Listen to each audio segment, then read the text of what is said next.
নমস্কার বন্ধুরা, আজকে আমি মাম কিচেন থেকে জয়মন্ডল বলছি। আজকে আপনাদের আমি আম মাখা বানিয়ে দেখাবো। এই আমগুলো আমাদের বাড়ির আম, কাঁচা আম, মিষ্টি হয় আমাদের বাড়ির গাছের আম।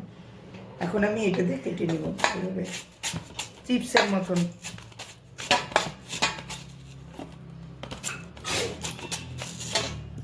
আমি এইভাবে সব কেটে নিয়েছি। এখন আমি কাসন্দ দিব। শিলিগুড়ির থেকে কাসন্দ নিয়েছি, সিকিমে কাসন্দ পাওয়া যায় না। অল্পই দিলাম,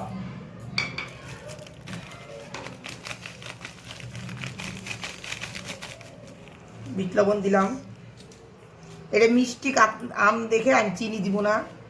আমাদের বাড়ির ছোট্ট একটা গাছে এটা ডল্ল ঘষে নিয়ে মেখে নিলাম।